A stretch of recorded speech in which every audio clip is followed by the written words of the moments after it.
Hey everyone, Joshua Gibson here, and you're listening to episode 34 of the Philosophical Weightlifting Podcast.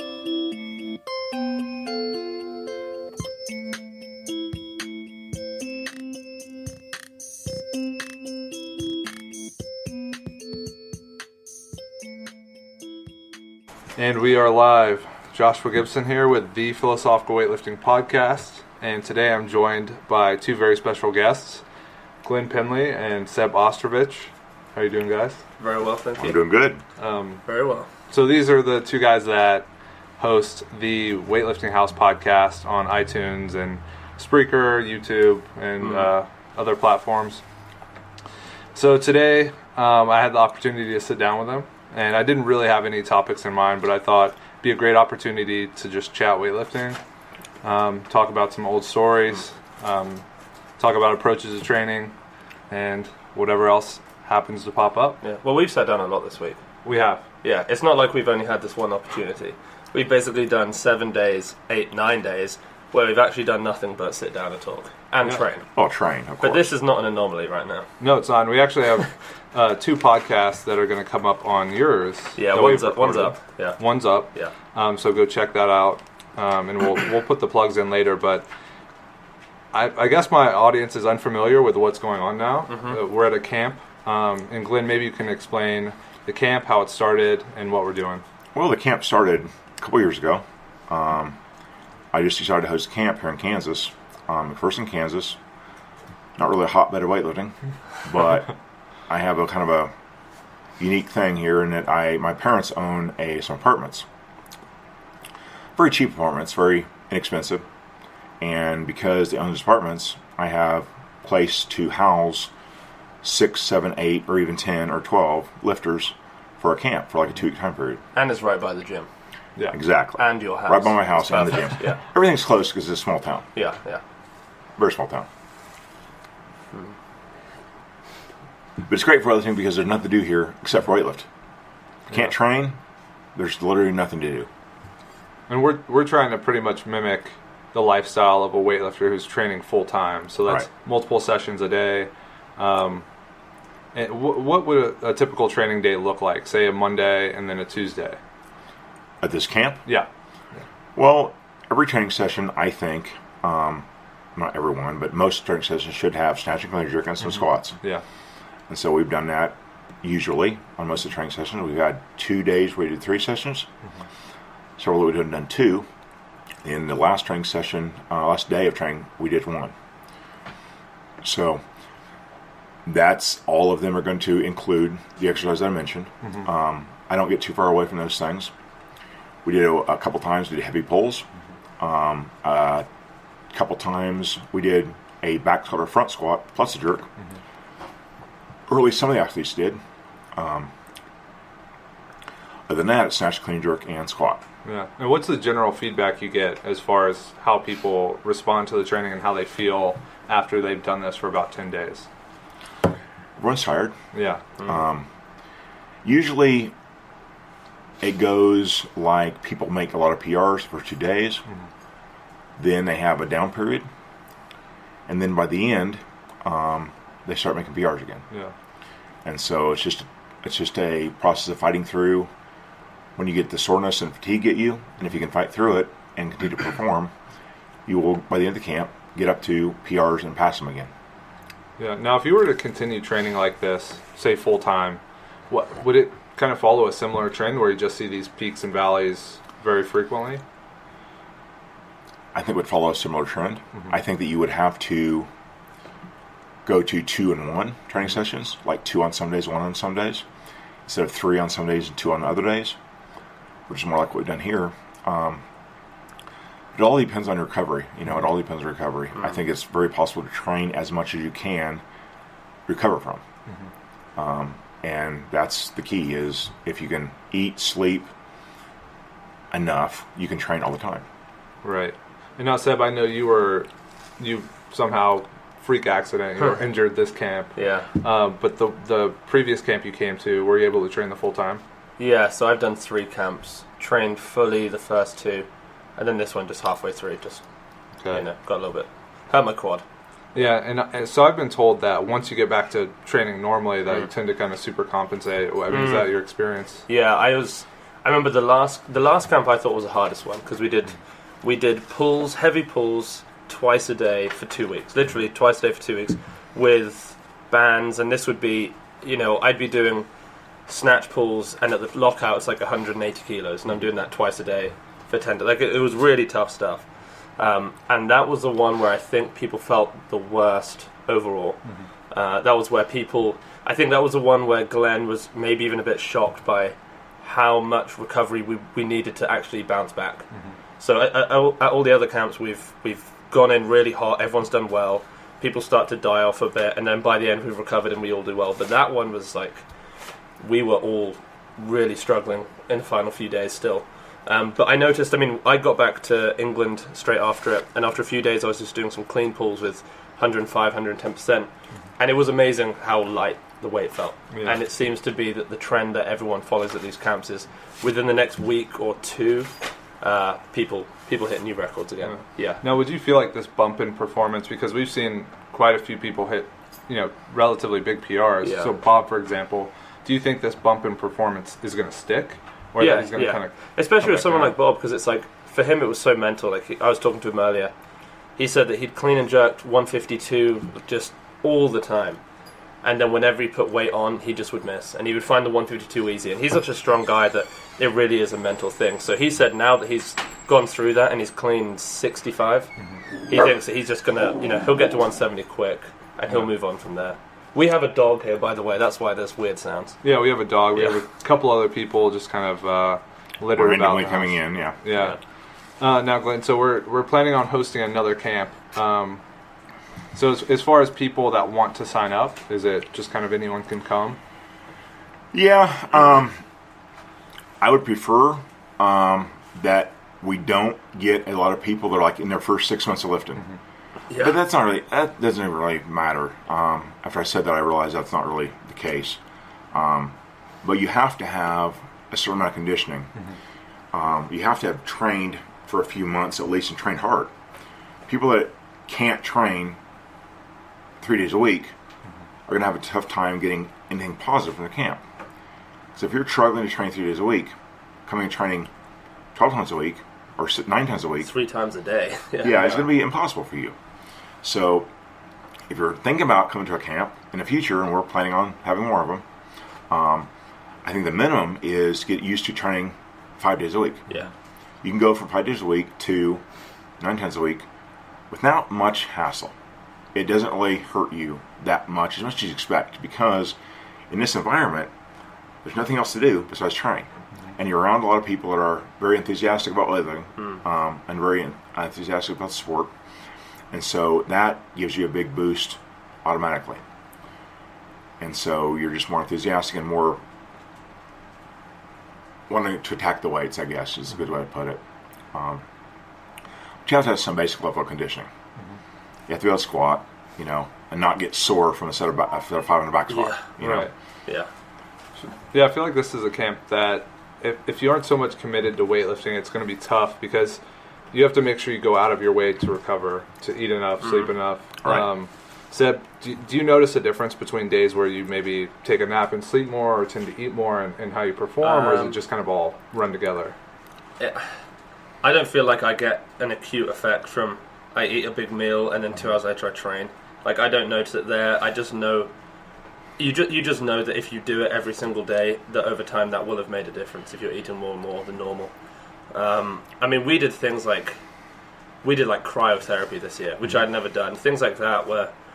Honestly, I would be surprised if that made me lift even a kilo more. Yeah. But the fact that we were doing and it was something new and loads of guys said that it helped, and I really believe that it did help them, I think that makes a difference. Taking naps, if you can, you can. Some people have trouble sleeping, taking naps in the day, but... Well, I will say that for me, I 100% can see a difference between people that go to bed every night, people that don't. People that get to bed at 10 every night and wake up at 8 are going to do well. You always have a few people that stay up till 1 in the morning, try to get up at 8 or 7 to eat breakfast, and they will not do well. They might stand up for 2 days, but they're not going to do good for all 10 days, or 12 days, or 14, or how many the camp is. I will say it's tough because when you're surrounded by a group of weightlifters talking about weightlifting, you just, I don't know, I just don't want to miss anything. That's my thing, yeah. I can't, I find it so hard, especially because I come all the way out to the USA, I see all these people who I just get on with so well, and I just can't be the person who goes to bed first if there's like a fire conversation going on about weightlifting and the future and numbers that we want to hit and watching videos. I should be able to do that, and I think if I was, I don't know, maybe I think maybe next time, now that I've been to the camp a few times, I'm going to be more okay with just missing out on those little conversations because I feel like I've kind of done it. But at least at that first camp, I didn't want to miss anything. Like, I would get up so early, just completely tired, just so I could chat with Glenn. Mm-hmm. But now, like, I have a podcast with Glenn. Yeah. So it's not, I don't feel like I have to be the first person out to get that time learning, and, you know. So hopefully next time I can actually sleep a little bit more. Yeah. We'll see. So do you think you came away with something from this camp in terms of like how you're going to approach training or recovery or programming or anything for your own athletic endeavors and maybe the people that you coach? This camp surprised me in that I didn't know, I was better than I thought I was. Mm-hmm. Yeah.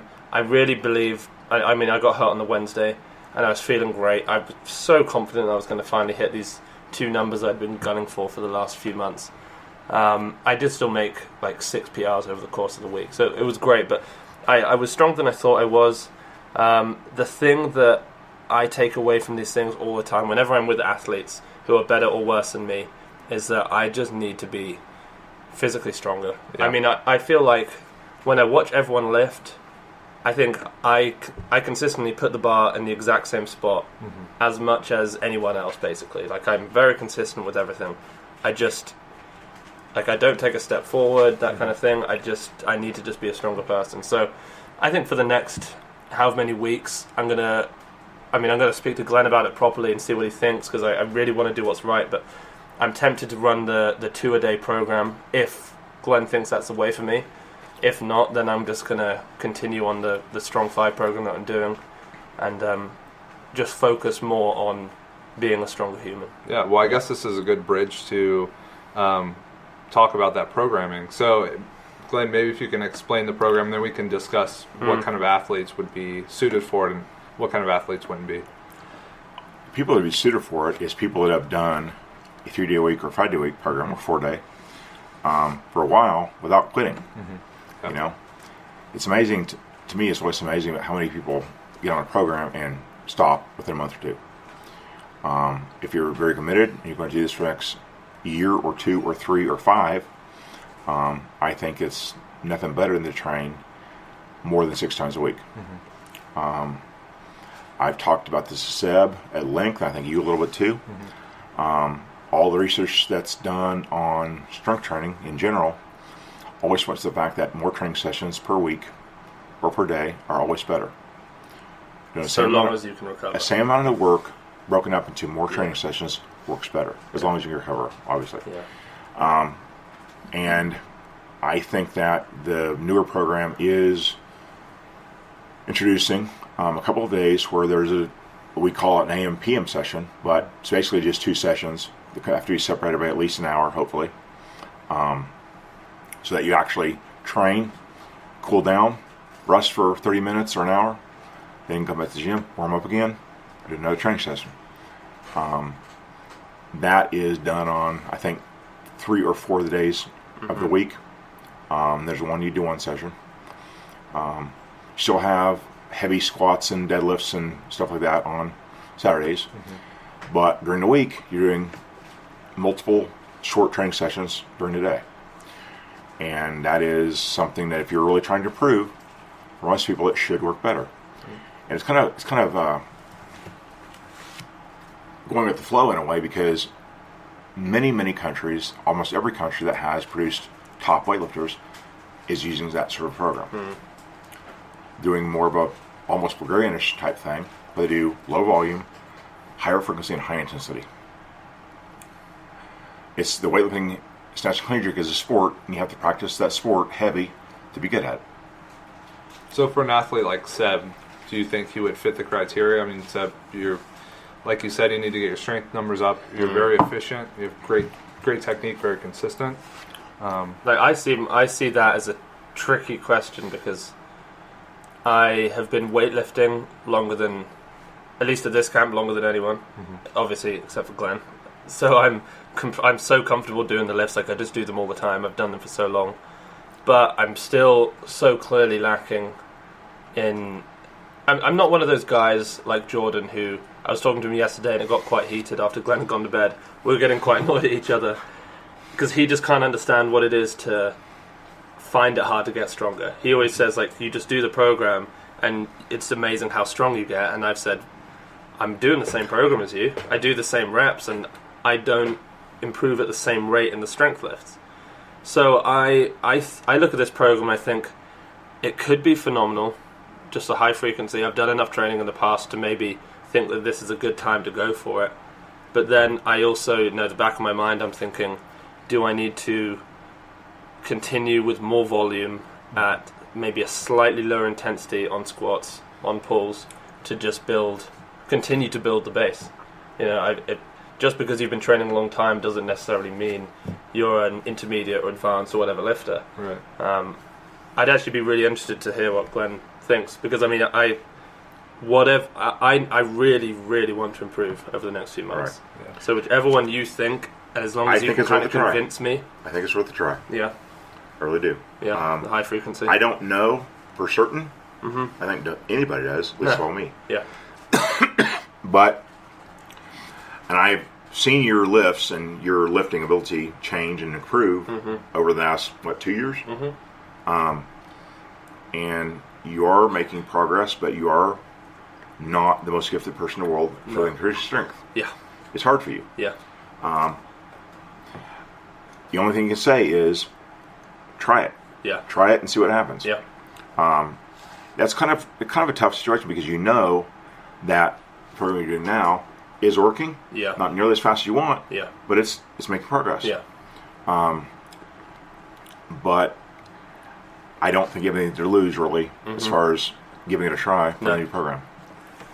Yeah, I agree. I think you're completely right. It's the battle that you have in your head between this program that I'm on now.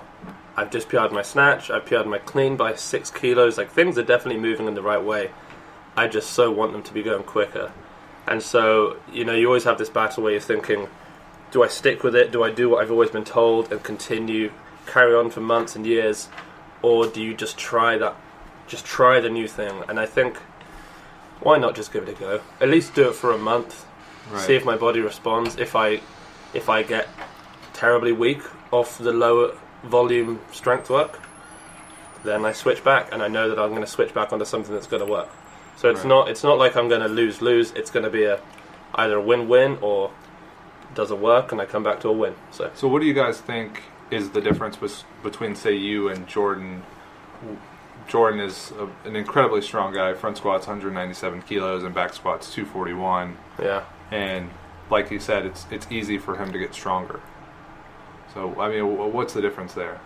Physiologically? Yeah, I mean, I'm curious to hear what your thoughts are. I would imagine it's to do with his endocrinology. Yeah. I don't really. I mean, he is. I was speaking to him. So if we're just talking about muscle fiber type, I was just always a good long distance athlete. Yeah. I was a good rower. I was a good runner. He always sucked at that stuff. He's just an explosive kind of person. He has an easy time gaining muscle mass.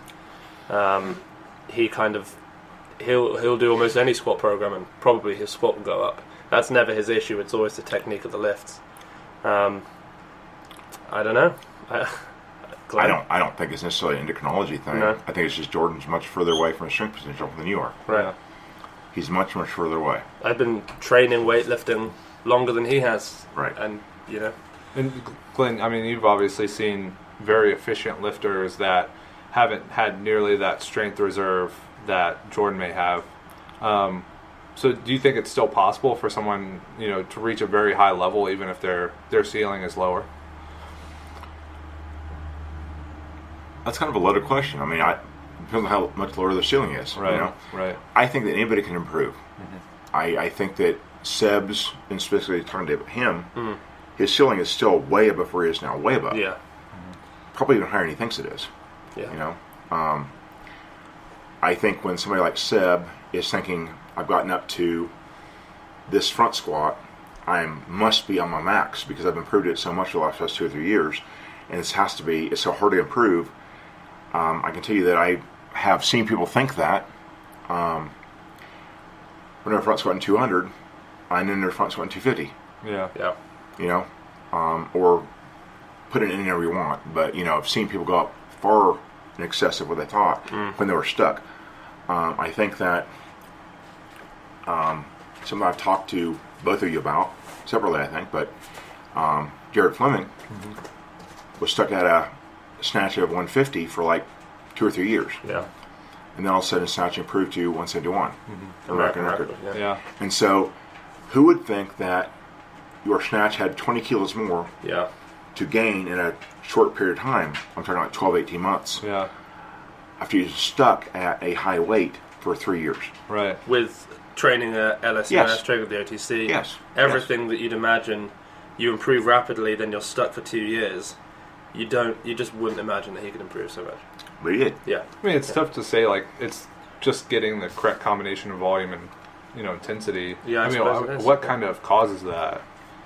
Because, like, I've seen people run very similar programs and run a couple blocks back to back to back, not see progress, and then suddenly everything shoots up. I mean, No one knows. yeah, If somebody knew it, it'd be wonderful, but it kind of take the mystery out of it. right. I mean, that's one of the reasons why weightlifting is such an interesting sport. We don't know the answers.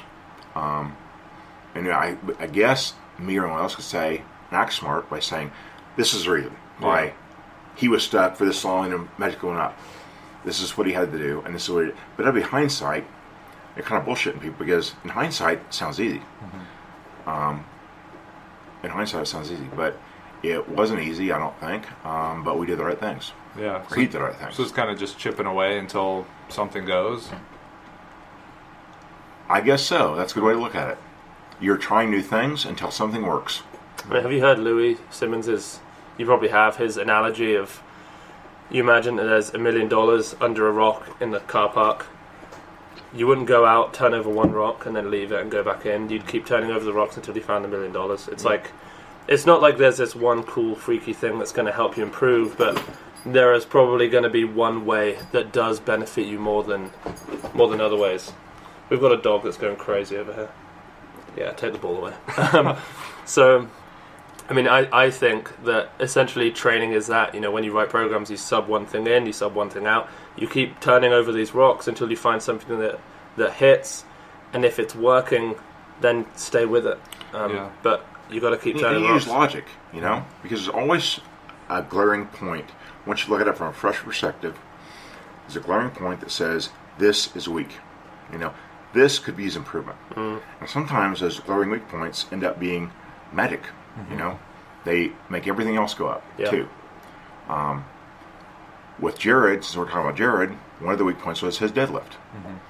He had no hamstrings at all. I mean, I think they were taken out when he was born, you know, or something. He is one of the most quad dominant looking lifters I've ever seen in my life. And that was why when he actually started deadlifting, and using isometrics was one of the things he did to improve his pulling strength very quickly. That worked very, very well. Yeah. Didn't he have some grip issues as well? Yes, and that's the other thing. Some carries, farmers. So those a couple things that he was really had a glaring weakness in. And we kind of corrected those. Yeah. And got a huge reward. Yeah. But he trained hard, very hard. I mean, Jared's one person that was never afraid to work. Yeah. He trained extremely hard. I mean, grip for isometric pulls for 10-second holds It's horrible. is painful. Yeah. Especially because didn't you make him do it without hook and without straps? Well, we used hook. With hook but without straps. And that's no straps. It was painful. Yeah. I can't think of a word for it. Yeah. It's more painful than painful, but it is painful. It's very hard. Yeah. And he trained his butt off doing it. And finding that one lagging thing, it's like you might have. I mean, he clearly had quads that were capable of snatching 175 kilos, but he had hamstrings that were only capable of 150. And so you're just going to kind of be limited to that.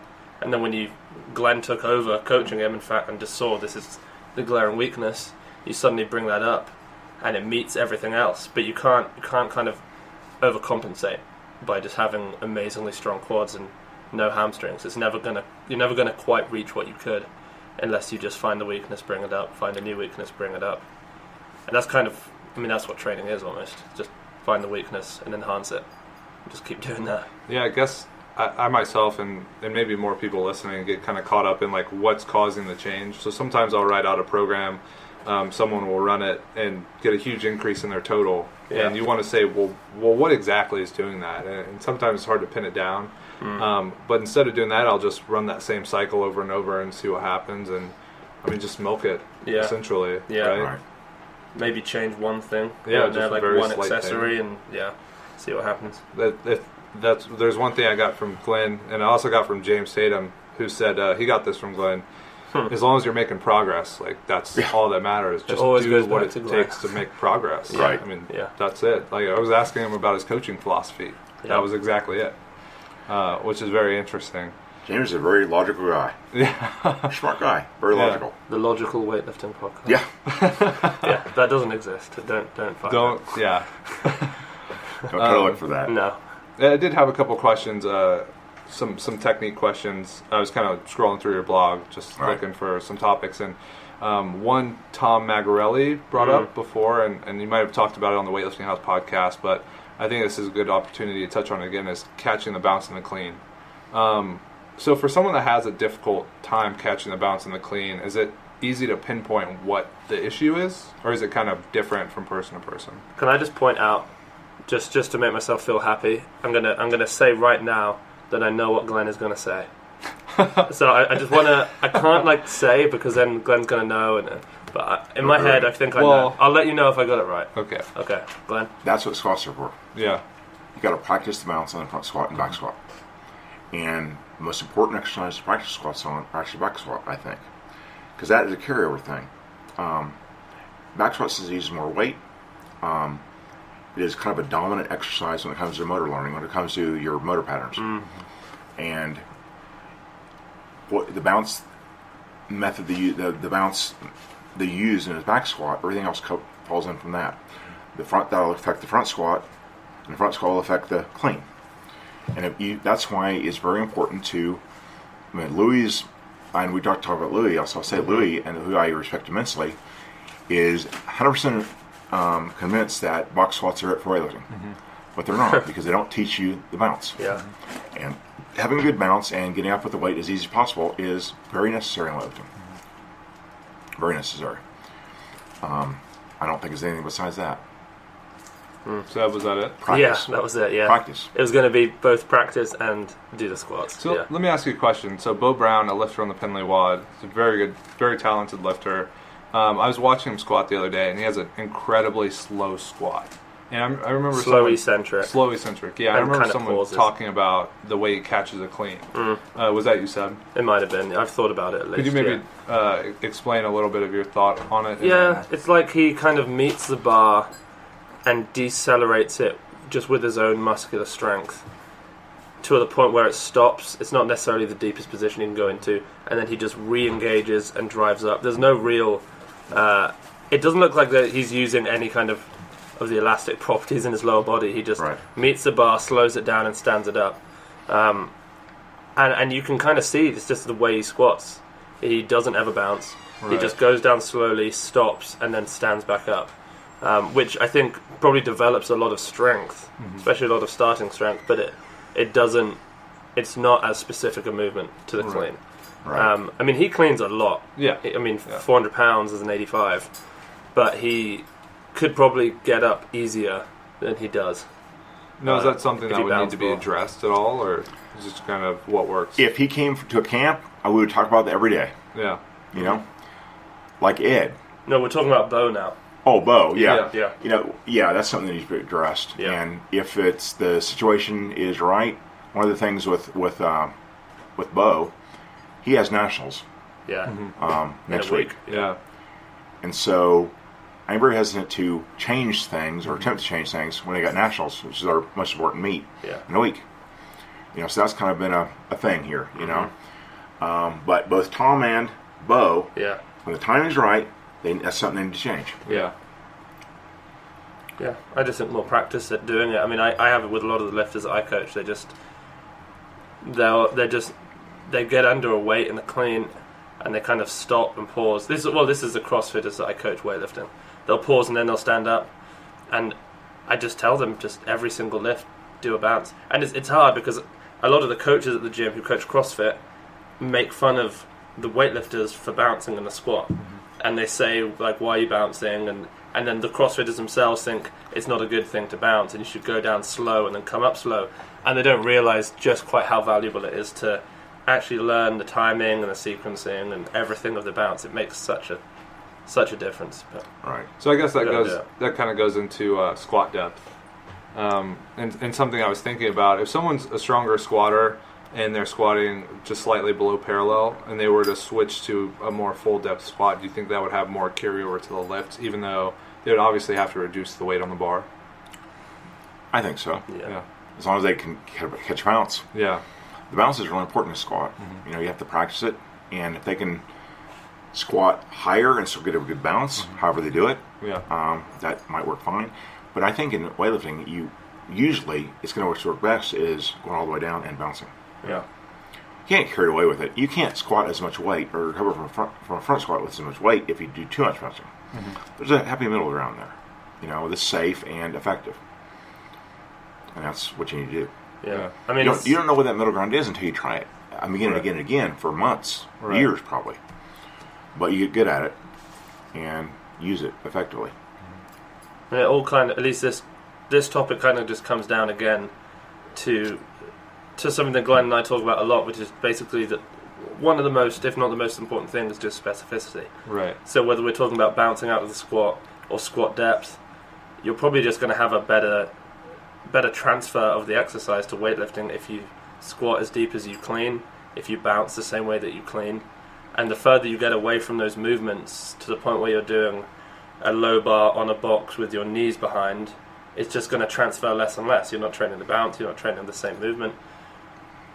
So whatever you do, kind of do it as though you're thinking about it transferring over to weightlifting. Right. That's how I see it. Yeah, and obviously it's doing that and then using the heaviest weight you can use without technique kind of breaking down, right? Yeah, although Glenn sometimes says and I've heard the Chinese coaches say, the Chinese coaches push their athletes to deadlift even when their back is rounded. Yeah. Because it's making their erectors so strong. Like the fact that their back is now in a state of flexion and it's having to contract concentrically. You never get that in weightlifting. Everything is at least with the back, everything is isometric. There's never a point really where your erectors go through flexion and extension under load. Right. So by deadlifting maximally, especially if it's a snatch deadlift, it's not like you're doing a 1 rep max conventional powerlifting deadlift. Like, it's not really going to kill you if your back rounds a little bit. And it kind of, at the very least, it guarantees that you're going as hard as you can. And if you stop before you get there, you might only go 95%. But if you kind of do that, it might be a little bit too much, but you'll have at least hit the 100% of what you should be doing. Right. Or how hard you could be pushing. And I've noticed kind of in the programming, we've been doing more deadlifts, which is more of like an isometric for the lower back. And as I understand, you guys did more hip extensions before. Yeah. So what was the reasoning behind the change there? Well, it's hard to push yourself on the deadlift and hip extensions. They're both very hard and very hard for the back. We'll do more hip extensions in the future. I think for any athlete, needs to do a certain amount of both hip extensions and RDLs. And what's the thing you do in the glute ham machine? Glute ham raises. Yeah. The back extension is very valuable because it's basically the only pure concentric for the erectors. I like to do a lot of those. I think the first camp Seb came to, we did awful lot of them. We did a lot of those. We did a lot of them. Every day. We Twice did a day, yeah. And it's a very good thing to do. I usually, even within the last year, we've always done some. We've not done as many as we did the year before. We've done quite a few of them, 2-3 sets a workout. We've gone to a period now where we haven't done all that many at all in the last 2 cycles, 1 cycle. Yeah. We'll have more in the next cycle. They'll come in. Yeah, we'll have more in the next cycle. It's something that throughout your career you should do quite a few of. Yeah. Obviously, with undulation of volume intensity, you're going to have more of them sometimes, less of them sometimes. But it's a very valuable thing. Yeah. I think you've got to know what you're prioritizing. Like the last couple cycles on the Pendlay World, we've done a lot of snatch deadlifts, that kind of thing, heavy clean pulls. And if you're doing that and the goal for that cycle is we want to increase the snatch deadlift, you want as much volume in those lifts as you can. Right. Sometimes. And then adding in 4 sets of 10 hip extensions 3 times a week is just going to be too much. You won't recover and you're not going to get the right bang for your buck. So you might as well drop those. And now we've done that and we've built to just such heavy pulls on the snatches and the cleans. Now we can kind of back off, start building it in a different way, start training the posterior chain differently. And then no doubt in a year's time we'll drop them again and we'll do a heavy pull focus thing. You know, just things have to kind of phase in and out.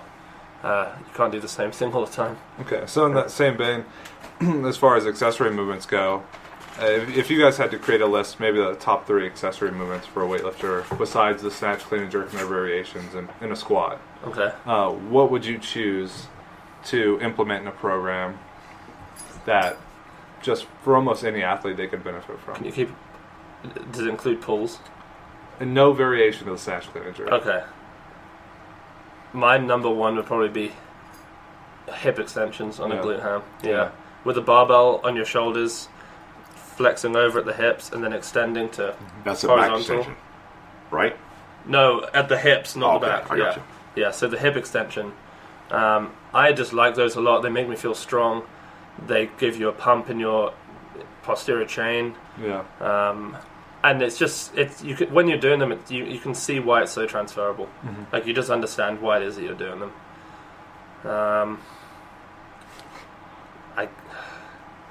I guess some kind of row or pull up. I like pull ups more. I almost think it doesn't matter. Like you can do pull ups or you can do Pendlay rows or that kind of thing. They're so far removed at that point from the lifts that I don't think one is going to be crazy more. I don't know. Transferable than the other. Push press. Yeah, push press. Yeah, I wasn't thinking. Yeah, push press is the best. Yeah, push press, hip extensions. You agree with that, Glenn? A hip extension, a row, and then a push press would probably be the most useful accessory movements for a weightlifter. Well, besides snatch and clean jerk, you know, squat, front squat, and then front squat, and then obviously snatch, clean jerk. And then push press would be one, and I think probably pull-ups and push presses. Yeah. I got it right.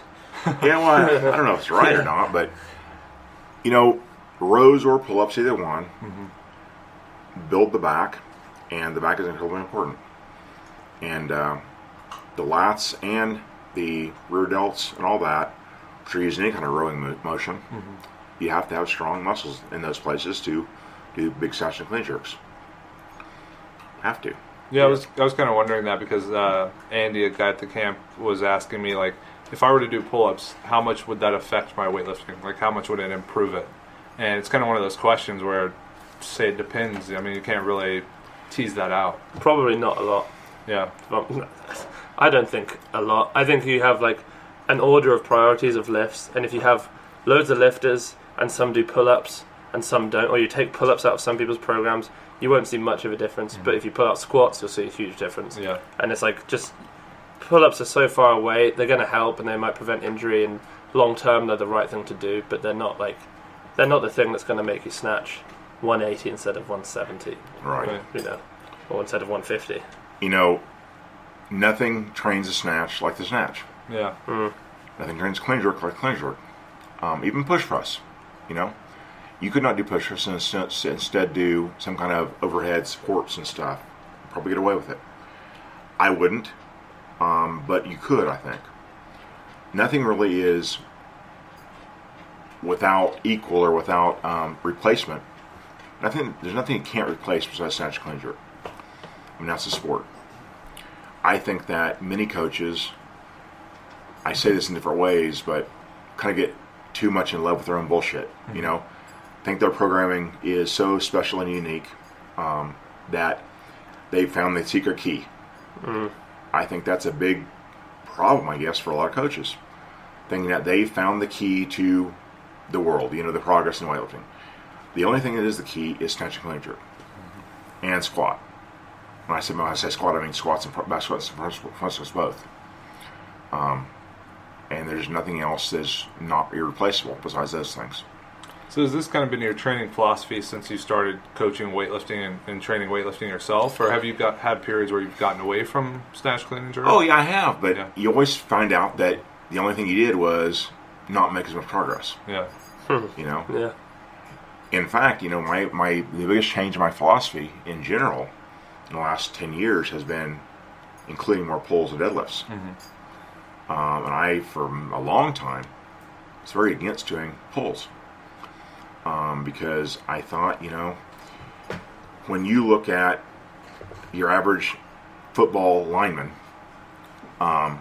who can snatch, deadlift, or pull a clean pull, enough weight to go under it, you have 500 linemen playing football in some college or high school around the country that can pretty easily pull a weight high enough to get under it in the clean, or even pull it high enough to get under it in the snatch. They still can't come close to snatching or cleaning it because their motor patterns aren't right, and because they don't do it correctly to get under it and stand up with it. And because of that, I thought that, well, the pull must not be very important. It's the process of getting under it, switching from pulling to descending under it, that's really important. So that's what we need to train all the time. And in fact, I didn't use pulls for the first, many years of coaching. I don't think much is lost. Mm-hmm. You know, I don't think much is lost. It wasn't an irreplaceable thing. I include heavy pulls and deadlifts now for one reason. It's because I think that lifters that can't use PEDs lack almost 100% of them. Their strength is a limiting factor. Mm-hmm. The reason they can't clean jerk more or snatch more is because of strength.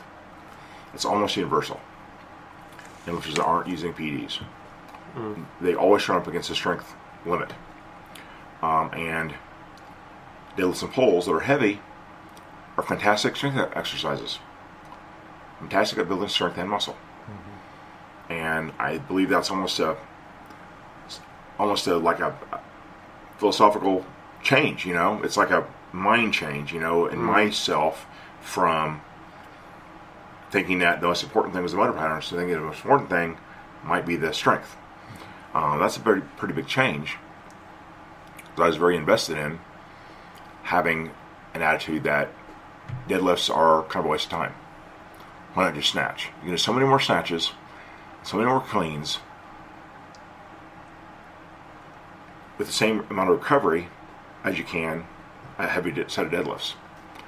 But I think that over time, I'm just looking at all these lifters, I'm thinking, the reason why you can't snatch more is they're your pull. Mm-hmm. Because you can't actually deadlift enough. That's so universal, at least for drug feed lifters. Yeah. That I've kind of changed my attitude on it, but I don't think I've changed.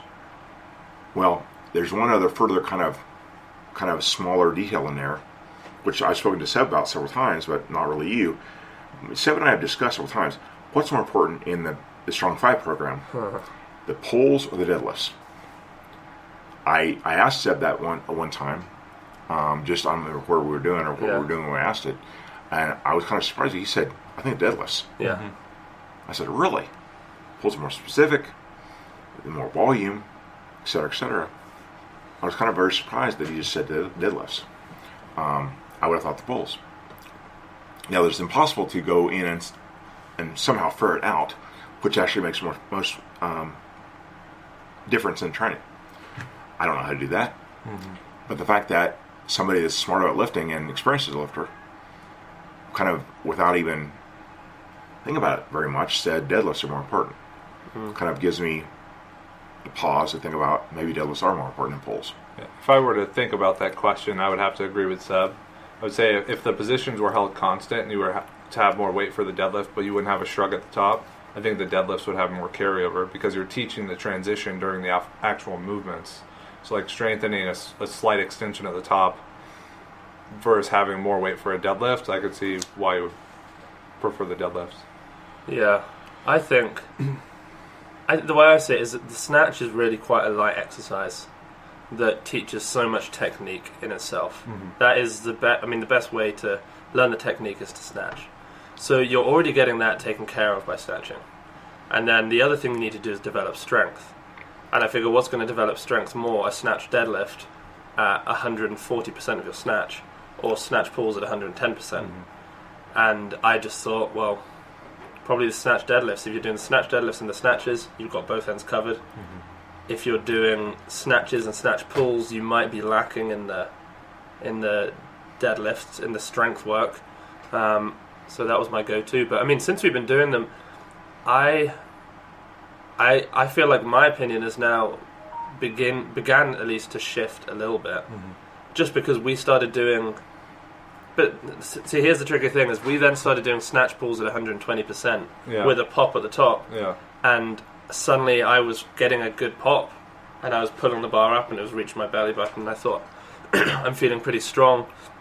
These pulls are helping, and then that helped me with the snatch. But I don't know if the deadlift caused me to be able to experience better training with the pulls, or it was just doing the pulls that made the pulls feel better.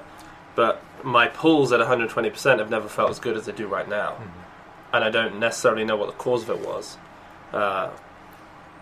But it almost doesn't matter as long as you know that doing them all in unison works. And I've PR'd my snatch. So yeah, it's kind of funny because you're talking about like that, because the closer the speed of the training exercise is to the competition exercise, the more it carries over. Yeah. And so ideally you don't want to do snatch pulls that were the same speed as your competition snatch. But that's going to have an effect on certain muscle groups, like the hamstrings that are shortening during the pull. But it's not going to have an effect on the erectors. The erectors are held in isometric contraction during the deadlift, or snatch pull. And so different muscle groups have different reactions to different exercises. I do not doubt that the snatch deadlifts done very heavy are way more effective for building erector strength than the snatch pulls. For sure. I think that's the case. It might not be quite as effective at developing speed of contraction in the hamstrings. Yeah. But I think kind of the same thing you said, I'm thinking that maybe doing both is effective. Yeah. And obviously doing actual snatches. Yeah. Well, the deadlifts don't teach the rhythm or the timing or the extension, but also the snatch pulls don't teach you to be incredibly strong. So they both have things that are beneficial. And I know just from speaking to everyone on the Pendlay ward, everyone feels like their pull is crazily strong right now. Like everyone. I've never been someone who pulls in a clean and thinks that it feels really easy, but suddenly I am feeling weights that were kind of once every month I can hit now every single training session. I can get under them. I think that it's a direct testament, because you can pull plenty of weights that you can rack and not stand up almost effortlessly. Like it looks so easy. And I'm almost surprised that when you catch the bounce, you're just not able to, because the pull is like looks like a 90% lift. Kind of another little twist here is that I have programmed max pulls or very heavy pulls, like 140%, for a few people for quite some time, trying to get as close to a deadlift as possible, still do a pull. And then this less up cycle that we're on now, we're doing some max pulls. Like a 1 rep max snatch pull. Yeah, like a 1 rep max snatch pull. And so that is kind of, people aren't really sure how to do that or kind of look at it, but that is the obvious progression of my thought pattern as far as what's ideal. Is to try to do an actual pull as close to the snatch as possible, but with a deadlift weight. And so when it's too heavy, you're not going to be able to do that. You're trying to get the maximum bang for your buck, though. I think this is interesting because that's so far outside of the box of what people normally think of for pulls. Normally people think of pulls of like 80-90%, quick, big pop at the top. This is like, I mean, I worked up to 180 kilos for the 1RM, and that's just, I guess that's something I would never consider in a weightlifting program, which is something that Glenn definitely brings to the table, and it's very unique.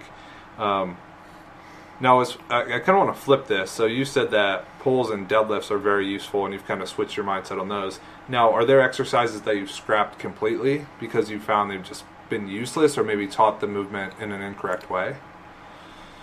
There's something I've tried that I just have not kept with, yes. One of them is an exercise that I love, still think is very useful for many athletes, but just not weightlifters, is single leg squats or step-ups. I think the step-up is one of the most useful exercises a person could do, one of the most complete developers of the hamstrings and legs in general. There is.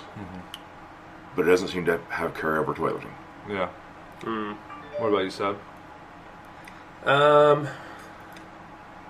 It's probably something basically similar. Like if I'm for some reason injured, or I go to a gym and you can't do any weightlifting, you can't even squat, that kind of thing. The things that I would like to do would be Bulgarian split squats, like single leg work, and I really enjoy it. And it's some of the only time that I ever feel my glutes really, really sore and really, really working. But it's the same thing. It's like I can do 4 sets of 10 with 60 kilos on a Bulgarian split squat, and it makes my glutes feel like they're working, but really how much is that going to have an effect to weightlifting? And it's a shame because they're fun to do and they do feel like you're doing a lot of good for your body. And maybe if you're 10 years old and you're just getting into strength training, maybe include them for a long time and it's fun and you develop yourself well, but it's probably not going to be the thing that's going to be a hugely key factor in, I don't know, in improving you. I mean, we did a lot of, Glenn programmed when I first joined the team, a lot of jerk steps. Which, just going to bring that up. Yeah, which I like them because I'm so imbalanced from being a rower, and because they're so much heavier than anything you do unilaterally, because you lift more weight in them than you do in the jerk, they quite quickly begin to correct imbalances. I mean, you do 10 jerks in a day at 130 kilos, and then suddenly you're doing 40 of those at 160 kilos. That's going to very quickly just get rid of all the imbalance that those jerks gave to you. So I like those, but I did find that they were incredibly taxing. Just completely destroyed me, because it's almost a weight that you squat for a 3RM kind of. Like, it's really heavy. Yeah. And it's on your back for like a minute. And then you've got to do 4 sets of it, and they would be the things that I found almost physically the most difficult to do. But I can see, like, doing those far out could be really great, really great. You know, the reason we haven't done as lately is because, number one, they do destroy you. I mean, that's one of the things that, you know, you're not going to train good the next day. Number two, so few people can do them correctly. It's like if we are all in the gym together and I can say, stop, step back, all those things to get somebody doing perfectly, I still think they're a great exercise. Basically because it is a way to slow the jerk down and ensure that you step correctly each time. And also is a huge overload. You know, you're stopping that forward momentum, stepping back, etc., etc. Makes you very strong at that. But it's so difficult to do correctly. Extremely difficult to do correctly. It goes kind of like full circle to earlier Glenn saying about a heavy squat, bouncing in a heavy squat, it corrects motor patterns quickly because it's so overwhelmingly heavy.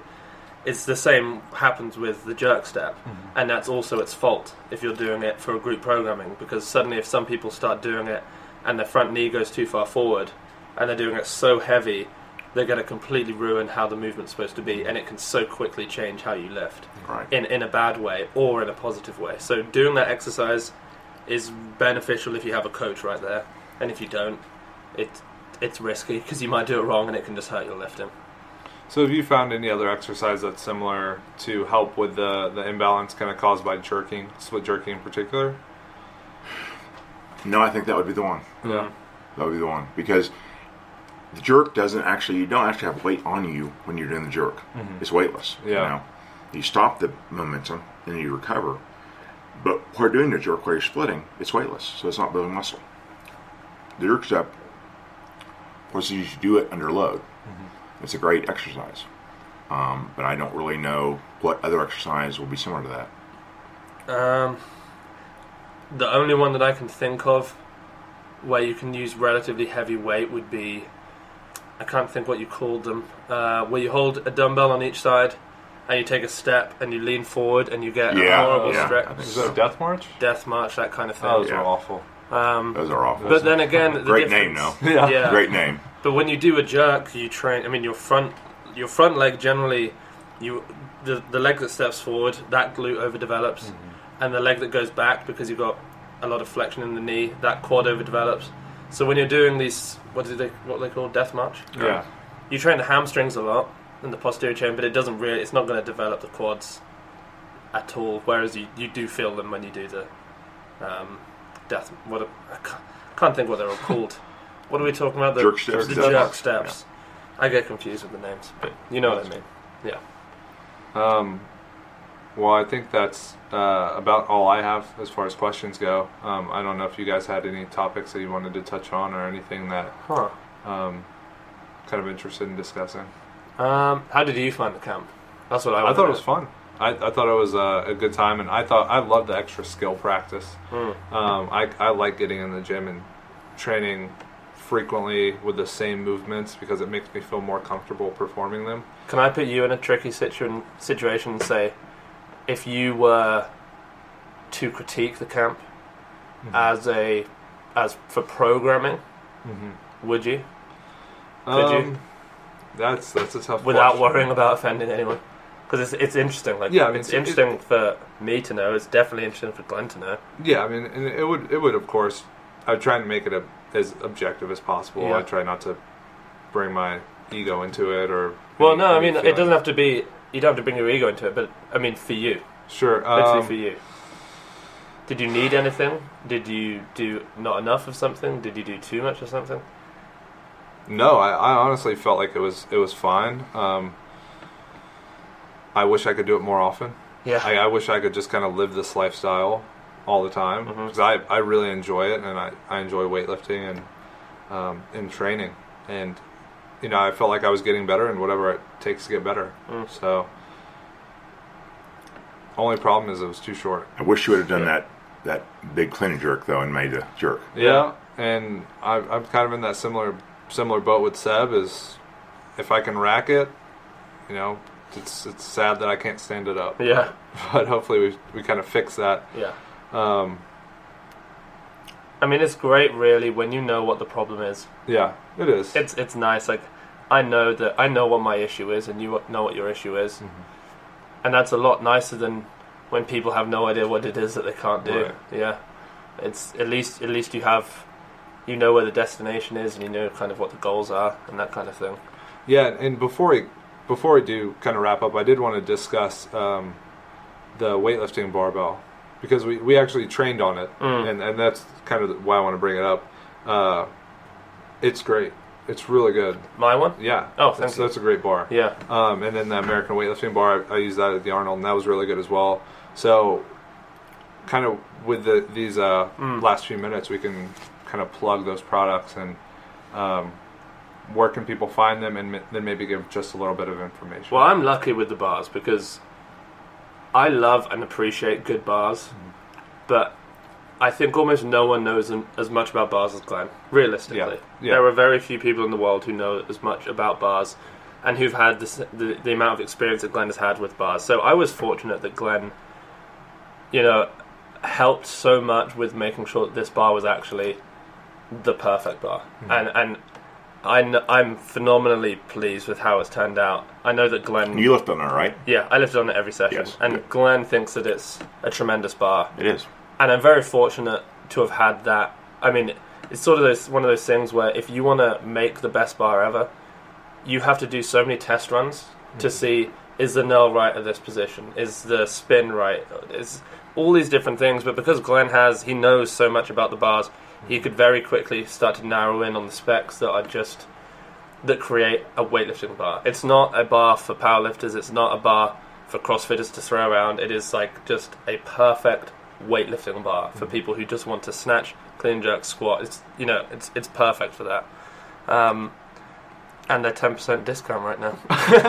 As it happens. Just weightliftinghouse.com. You can find those if you're interested.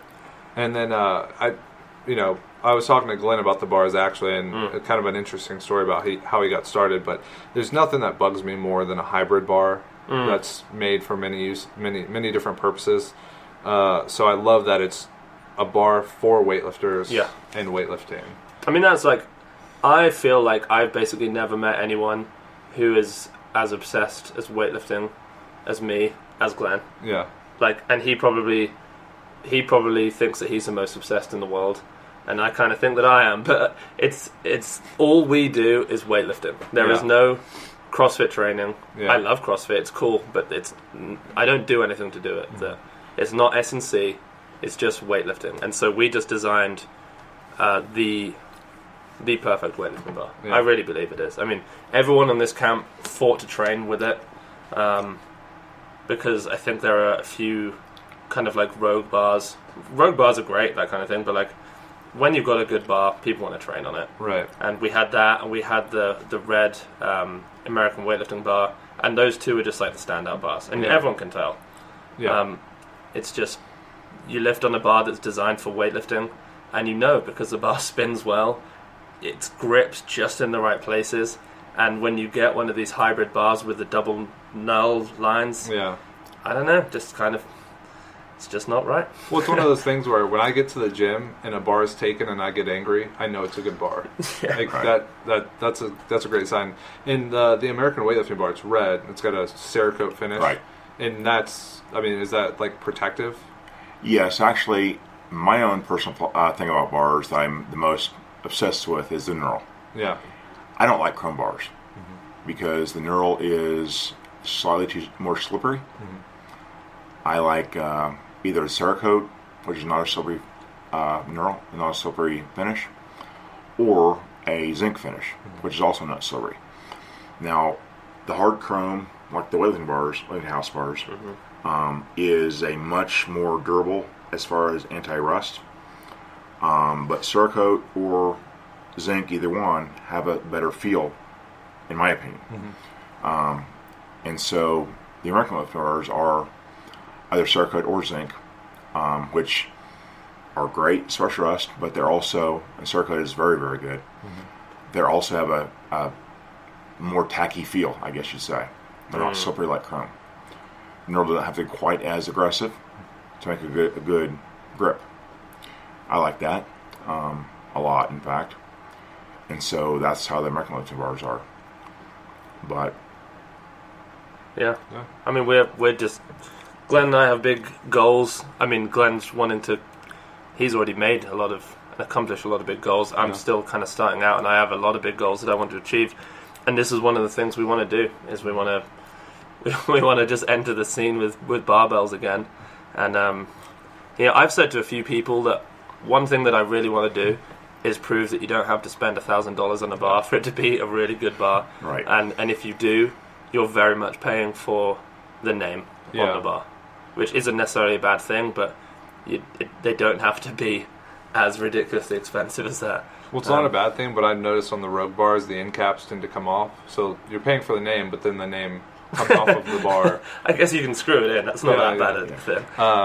You know, when I first started making bars, way back in the dark ages, you had to buy an Eleco, and they were more expensive than I believe. Yeah. $1,000 is probably a good estimation of that. But you couldn't buy a bar for a reasonable amount of money that actually lasted. You had two choices: Eleco or a Walmart bar, or something like that. Not a Walmart bar. Well, a cheap bar for $100 or $150 you can't lift on that would not last even one training session. So I had a team of lifters. One of the lifters meeting Donnie Shankle, who clean and jerk 200 kilos, and several others that clean and jerk big weights. Yeah. And we needed new bars. And so there wasn't any bars to be found. We did not have the money, like most people, I think, to buy all Eleco bars. So we had like 8 platforms in that old gym. Mm-hmm. There's no way I was going to be able to spend $8,000 or $5,000 even on bars. And so I found a person that would make bars to my specs. And the first Pendlay bars were all bushing. We sell bearing bars now. 5 bearings per sleeve, just like the weightlifting house bars. Mm-hmm. But the first Pendlay bars were all bushing. Mm-hmm. That's a very durable design and very inexpensive. Mm-hmm. We could make the best steel and have a design that actually would last for years with big weights like 200 kilo clean and jerks. Mm-hmm. And that was my goal in making that bar, is to have a training bar that people could afford, that would last for a career, and would not make you sell your house to buy it. Mm-hmm. And so, I went from that to, actually bearing bars also. And I was always very proud of those first Pendlay bars that were, and some of them are still in use today. I mean, I still have the original Pendlay bars mm-hmm. that were used by Donnie Shankle and others. They're still straight and still spinning. Mm-hmm. So I'm kind of proud of that because they're still working today, and I think you want a bar that is going to not just be good for a year, but it's going to be good for a decade or more. It's almost like your own training partner. You get a bar and you want it to be with you throughout your career. In weightlifting, you love your shoes and you love your bar, and there's not much else. You don't have the rigs, you don't have all the accessories that CrossFitters have. You have these 2 or 3 things, and you just kind of want them to last your career. And a bar is one of them, and we can all appreciate a good bar. Yeah, so that's weightliftinghouse.com, americanweightlifting.com. And Seb, is that 10% off? Is that a discount code, or is it just... It's just 10% off right now. Yeah, it's pre-orders for the next 2 weeks. Okay. So, 10% off. Yeah. Awesome. And then Instagram... Weightlifting House. Weightlifting House, and... Glenn. Instagram, Glenn_Pendlay. Okay. Yeah. I also have Twitter account. And you also have American Weightlifting on Instagram. I think I do. Yeah. You think you do? I think I do. You certainly do. Okay, that's good. Yeah. Good to know. Good to know. Yeah. Is anything else? Just stay tuned, because we've got a lot of really exciting things coming out, both physically and as a podcast and all that kind of thing. So. Yeah, and as you can tell, I have them on, somewhat frequently for a podcast. Yeah. So probably have them on for future episodes and give you guys the details of anything that's new. So thanks again for listening. Thanks for joining me, Glenn. Seb. Thank you. And this is another episode of the Philosophical Weightlifting Podcast. Sweet. There we go. Nice. That was fun. Yeah, it was. Oh, well.